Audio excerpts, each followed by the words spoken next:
तर मंत्रिमंडळ विस्तारावर माधुरी मिसाळ यांनी काय प्रतिक्रिया दिली आहे ती देखील आपण बघूया।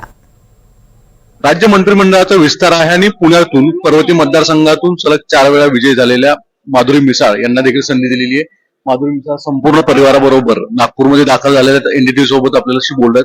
मॅडम, काय पहिल्यांदा प्रतिक्रिया द्याल एनडीटीव्हीला, कारण की गेले अनेक वर्ष तुम्ही आवर्जून उमेदवार होतात, तिथे इच्छुक वर्णी लागेल असं चर्चा होती, पण यंदा अखेर ते यशस्वी होताना दिसतंय।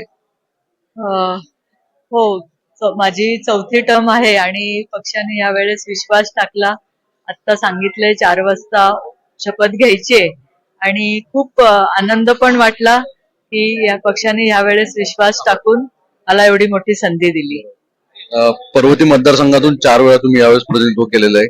आता काय पुणेकरांना, कारण की यावेळेस पुण्यामध्ये एक केंद्रीय मंत्री आहेत, 2 कॅबिनेट मिनिस्टर आहात, तुमच्या मतदारसंघाला आजूबाजूला लागून एक केंद्रीय म्हणजे राज्यसभेचे खासदार सुद्धा आहेत, पुण्यात लोकसभा खासदार पण आहेत।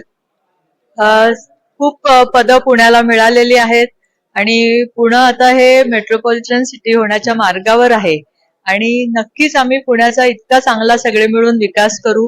खूप मोठी संधी आम्हाला दिलेली आहे। पुढच्या 5 वर्षात तुम्हाला पुण्याचं रूप पालटलेलं दिसेल। परिवारांच्या प्रतिक्रिया काय येतात, काय म्हणताय? खूप छान वाटतंय। आज 4थी टर्म आहे वहिनींची आणि आता मंत्रिपद मिळालं, पण आता काम पण खूप वाढलेलं आहे। आता काम खूप करायचंय, ह्याच्या अगोदर पण केलंय, आता इथून पुढे पक्षासाठी करत राहणार आणि पब्लिकचं कामही सगळं खूप छान मोठ्या प्रमाणात करणार। धन्यवाद माधुरीताई, तुम्हाला तुमचं खूप खूप अभिनंदन।